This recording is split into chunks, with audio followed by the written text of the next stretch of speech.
حنت خابتن زعابي حتوتات اب كوانتم سكول حتوتات بيرسونال فاينانس كنمهرن كلنا متقام ديبيت كارد متقام كريديت كارد انتاي طقمتات አለው انتاي كغلاتات አለው ዝብሊ ማለቲ ንሎሚ ምሳኻትኩም ሓቢርና ክንሪያይና ማለቲ ሰላም ታይረሳኹን ሳሙኤል ዕቁባይ ምሳኹም ዘለኹ ነዚ ቻናል ዝሓደስ ዝኾንኩም ሰባት ሰብስክራይብ ስለዝገበርኩም ኣዝየ መስግን ቶም ዘይገበርኩም ካትገብሩ ይዛኸረኩም ምሳና ኣብ ኳንተም ስኩል ብዛዕባ ኢንቨስትመንት ፐርሰናል ፋይናንስ ክትመሃሩ ተዳደልይኹም ካ ከምቲ ኩሉ ግዜ ኣብ ኮሜንት ሴክሽን ሊንክ ክገድፈልኩም እየ ማለት እዩ ኦኬ debit card versus credit card ሓደ ካብ ኣብ personal finance ሓደ ካብቶም ዓበይቲ ኣካታዕቲ ዛዕባታት ኣይናይ ክትቀማለካ ዝብል ማለት እዩ በዓል ዴቭ ራምሲ ዝኣመሰሉ ዓበይቲ ናይ ፋይናንስ ክኢላታት ኣሜሪካዊ ዴቭ ራምሲ ሾው ትካተሎ ትኾኑ ኢኹም ንክሬዲት ካርድ ከም ልክዕ ከም ሽጋራ እዩ ዝገልጾ ማለት እዩ ስለዚ ጠቕላላ ክሬዲት ካርድ ዝበሃል ክትጥቀሙ የብልኩም ካብ ዕዳን ተዳኽቱ ወጽ ደሊኹም ኢሉ እዩ ዝምህሮም ነቶም ተኸታተልቱ ማለት እዩ ሕጂ ኩሉ ንምህሮ ዘለና ብዝኻ ፋይናንሲያዊ ምኽሪ ይኮነን ንትምህርታዊ መዓላ ጥራይ ማለት እዩ ሶ ሕጂ ዴቭ ራምሲ ከም ዝምባሉ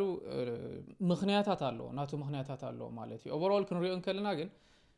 ዴቢት ካርድ እንታዩ ክሬዲት ካርድ እንታዩ መጀመርያ ብዛዕባኦም ንዛረብ ማለት እዩ እዞም ክልተ ካርድታት እዚኣቶም ዴቢት ካርድ ክንብል እንከለና እቲ ምስ ናትካ ቼኪን አካውንት ወይ ከዓ ምስ ናይ ባንክ ካርድ ገንዘብ ምስ ገንዘብካ ምስ ናይ ገዛእ ርእስኻ ገንዘብ ቀጥታዊ ዝምድና ዘለዎ ካርድ እዚ ዴቢት ካርድ ይበሃል ማለት እዩ ኣብ ባንክ እንተዳ ኸድካ ኣብ ባንክ ኸድካ ባንክ ኦፍ አሜሪካ እንተዳ ኸድካ ካርድ እንተዳ ሂቦምኻ ባንክ አካውንት ውጪኻ ካርድ እንተዳ ሂቦምኻ እሱ እትናትካ ዴቢት ካርድ እዩ ማለት እዩ በዚ ካርድ እዚ እስኻ ወጻኢታት ተውጽእ እንከለኻ ቀጥታ ካብ ባንክኻ ገንዘብ ኸይድ ኣሎ ማለት ካብ ባንክኻ ወይ ካብ ባንክ ሕሳብካ ካብ ቼኪንግ ካብ ሴቪንግ ካብኡ ይኸይድ ኣሎ ማለት እዩ ኦኬ how about credit card ኸ ኣይና እዩ credit card ኸ ገንዘብካ ኣይኮነን እስኻ ገንዘብካ ምጥቃም ገዲፍካ ናይ ካልኦት ባንክታት ናይቶም ዘለቅሑ ዘለዎት ናይቶም ክሬዲተርስ ንብሎም ናይቶም ክሬዲት ኢሹወርስ ንብሎም ናቶም ገንዘብ ክትጥቀም እንከለኻ ኸ እዚ ኸኣ ክሬዲት ካርድ ይበሃል ማለት እዩ ሞስትሊ ንሕና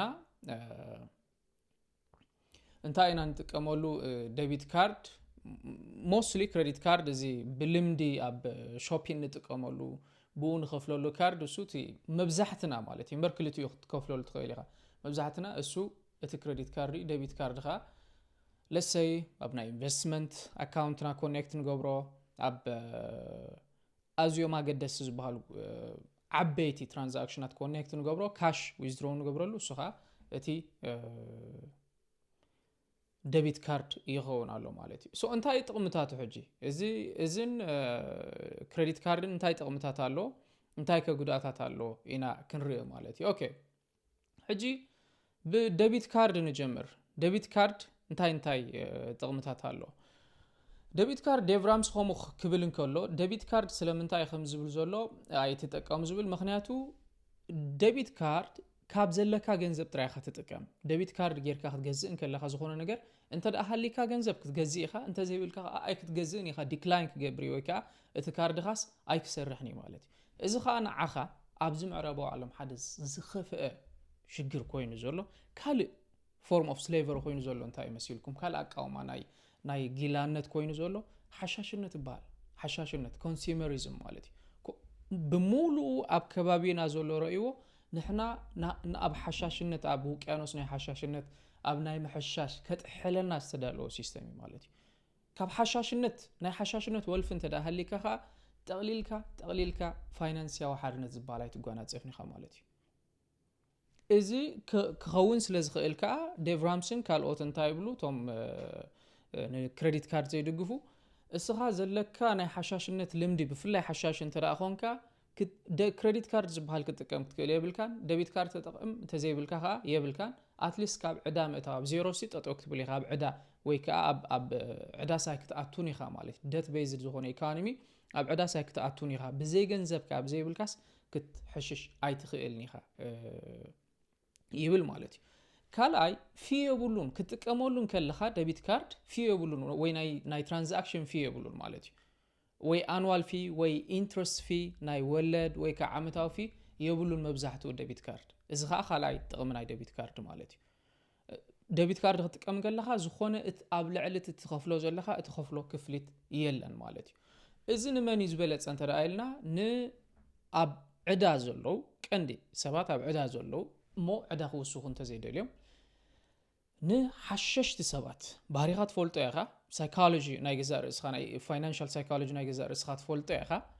እንተዳ ኣዝኻ ሓሻሽ ኮንካ ወይ ከዓ እንተዳ ኣዝኻ ሓሻሽት ኮንኪ ዴቢት ካርድ ሜቢ ንዓኻ ክኸውን ይኽእል እዩ ማለት እዩ ዴቢት ካርድ ግን ኣይወዳእናን ዘለና ኸ ዲስኣድቫንቴጅ ጉድኣታት ኣለዎ ማለት ዴቢት ካርድ ንዓኻ ክኸውን ይኽእል እዩ ወይ ዴቢት ካርድ ንዓኻ ክኸውን ይኽእል እዩ ማለት እዩ ናብ መሊስካ ናብ ሓሻሽነት እንተዳ ክትኣቱ ተዘይደሊኻ ዴቢት ካርድ ጥራይ ክትጥቀም ትኽእል ኢኻ ማለት እዩ እዚ እንታይ ጉድኣታት ኣለዎ ሕጂ ንኺድ ጉድኣታቱ ኸ እንታይ ጉድኣታት ኣለዎ ጉድኣታት ቀጥታ ካብ ባንክኻ እቶም ትጥቀመሎም ዘለኻ ዌብሳይታት እቶም ትጥቀመሎም ዘለኻ ሊንክታት እቶም ትጥቀመሎም ዘለኻ ኣገልግሎታት ኣብዚ ዲጂታላዊ ዓለም ዲጂታላዊ ምጥፍፋዕ ዲጂታል ፍራውድ ዲጂታል ስካም ኣብ ዘለዎ ግዜ እስኻ ቀጥታ ናይ ባንክኻ ኢንፎርሜሽን ትህቦም ኣለኻ ማለት እዩ ቀጥታ ናይ ባንክኻ ሓበሬታ ትህቦም ኣለኻ ዴይሊ ስፔንዲንግ ሊሚት ኣሎ ኣብ ባንካ መብዛሕትኡ ዴይሊ 1,000 2,000 3,000 ስፔንዲንግ ሊሚት ገብሩልካ እዮም እቶም ባንክታት ማለት እዩ ዓብ ትራንዛክሽን ተዳመፅዩ ክኽልክልዎም ይኽእሉ እዮም ኣብ ገሊኡ ግን ክኽልክልዎም ተዘይክኢሎም ዋላ ብሙሉእ ትዘለካ ገንዘብ ኣግዒዞም ክሓድሩ ይኽእሉ እዮም ማለት እዩ እዚ ከዓ እቲ ጉድኣት ናይ ምጥቃም ዴቢት ካርድ ምክንያቱ እስኻ ገንዘብካ ካብ ገንዘብካ ኢኻ ትጥቀም ዘለኻ ካብ ገንዘብካ ኢኻ ትሕሽሽ ዘለኻ ወይ ከዓ ምስ ገንዘብካ ኢኻ ሊንክ ተተሓሕዞ ዘለኻ ማለት ክትሕሽሽ ከለኻሲ ክትከፍል ከለኻሲ ካብ ባንክኻ ኢኻ ትኸፍል ዘለኻ ማለት እዩ ዘይከም ክሬዲት ካርድ ካብ ባንክኻ ይኮንካ ትኸፍል ምስ ባንክኻ ከኣሲ ባብ ተርሕወሎም ኣለኻ ናይ ባንክኻ መፍትሕ ፓስወርድ ኢሜይል ትህቦም ኣለኻ ማለት እዩ ብፍላይ ሎሚ ኣዝዩ ረቂቕ ዝኾነ ናይ ሳይበር ክራይም ወይ ከዓ ናይ ዲጂታላዊ ገበናት ንሪእሉ ዘለና ግዜ እዚ ዓብ ሓደጋ ከምፅልካ ይኽእል እዩ ንዓኻ እንታይ ብምጥቃምካ ዴቢት ብምጥቃምካ ማለት እዩ ዴቢት ካርድ ብምጥቃምካ ዓብ ሓደጋ ከምፅልካ ይኽእል እዩ ማለት እዩ ኦኬ እዚ ብዛዕባ ዴቢት ካርድ ክሬዲት ካርድ እንታይ ጥቕምታት ኣለዎ ክንብል ኢና ክሬዲት ካርድ እንታይ ጥቕምታት ኣለዎ እንታይ ጉድኣታት ከለዎ ክንብል ኢና ማለት እዩ ክሬዲት ካርድ እቲ ዝዓበየ ጥቕሙ እንታይ እዩ ፍራውድ ፕሮቴክሽን ይበሃል ማለት እዩ ፍራውድ ፕሮቴክሽን ማለት እስኻ ካብ ገንዘብካ ይኮንካ ትጥቀም ዘለኻ ኣነ ከይደ ኣብ ሓደ ሬስቶራንት ከይደ ድራር ተደሪረ እንተደኣ ከፊለ እዛ ዝኸፍላ ዘለኹ ክፍሊት ብክሬዲት ካርድ እናተገይረ እንተደኣ ከፊልያ ካብ ባንከይ ኣይኮንኩን ዝኸፍላ ዘለኹ ካብ ገንዘበይ ኣይኮንኩን ዝኸፍላ ዘለኹ ካብቲ ሴቭ ዝገበርኩ ኣይኮንኩን ዝኸፍላ ዘለኹ እንታይ ዳ ኣነ ካብቲ ካልእ ባንክ ምስቲ ካልእ ባንክ ውዕል ኣለኒ ካባኻ ክልቀሐ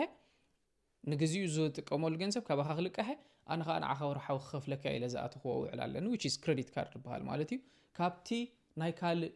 ናይቲ ትካል ክሬዲት ኣለቅሕኒ ዘሎ ባንክ ወይ ከዓ እቲ ክሬዲት ሂብኒ ዘሎ ባንክ ካውየ ዝኸፍላ ዘለኹ ማለት ስለዚ ሙሉእ ውሕስነት ኣለኒ ማለት እዩ ሙሉእ ውሕስነት ኣለኒ ዋላ ስካመርስ ሃከርስ ገለ እንተረኸቡኒ ገንዘበይ ኣይኮነን ገንዘብ ናይቶም ክሬዲተርስ እዩ ማለት እዩ ስለ ናቶም ስለ ዝኾነ ኣብ ፈቐዱ ክእትዎ ኣለኒ ማለት ኣይኮነን ግን ኣትሊስት ገንዘበይ ውሑስ ገይረ ኣለኹ ማለት እዩ ገንዘበይስ ውሑስ ገይረ ኣለኹ ዋላ ዝኾነት ኮይና ስታ ትራንዛክሽን ታሸዓ ዘላ ጥራይ ክኸስር ማለት እዩ ካልእ ባብ ወይ ከዓ ካልእ መፍትሕ ናይ ባንከይስ ኣይሃብከዎም ዘለኹ እዚ ፍራውድ ፕሮቴክሽን እዚ ካርድኻ እንተደኣ ኮምፕሮማይዝ ኮይኑ ወይ ከዓ ምልክት ሕቶ እንተደኣ ኣትዩ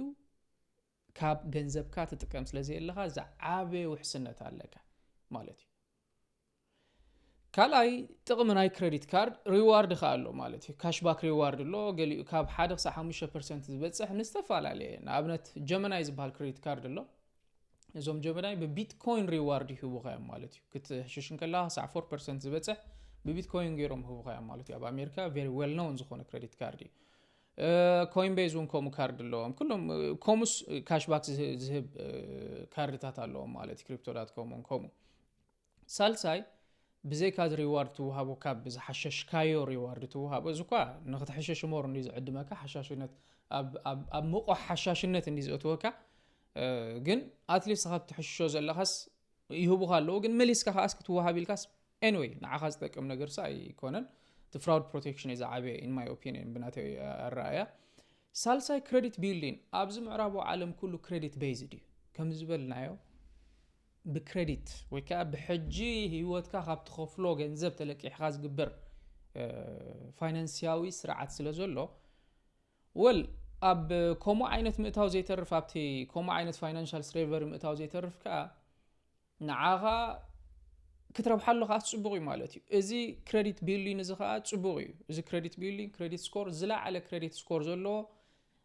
جزا خلق حوي يقولوا زلا على كريدت سكور زولو ماكينة خلق حوي يقولوا زلا على كريدت سكور زولو جزا كارن عمرت يقولوا زلا على كريدت سكور زولو انتاي مالتيو السخا تلقيحخا اب ساعات كتخفل سبيخا مالتيو سخا تلقيحخاسي زلا على انت كريدت سكور انت هليك تلقيحخا اب ساعات كتخفل سبيخا مالتيو اتليست سومنادي ورحاوسي ولا حنتي نندا كريدت بانك تاتسي نعوم زشجر كام نغير يلن ساتهم كا اي شجرنا نيلوم ريفيو ويكا ريت هو بخالو مالتي كريدت سكور كو بخان كلو ازي كريدت بيل تغبرو زلخا كريدت سكور نعاخا مور كالوت تكالات كالوت سبات نخلق حقوقا يخلق كالو ديبيت كارد ترايت كم تلاخونكا ازي زي كلو كاي خيلي مالتي سو بزي منصر كريدت كارد خا ازربحاتات زلو مالتي انتاي كديس ادفانتجالو انتاي ديس ادفانتج الو ديس ادفانتج زي ገንዘብ ካስለ ዝኾነ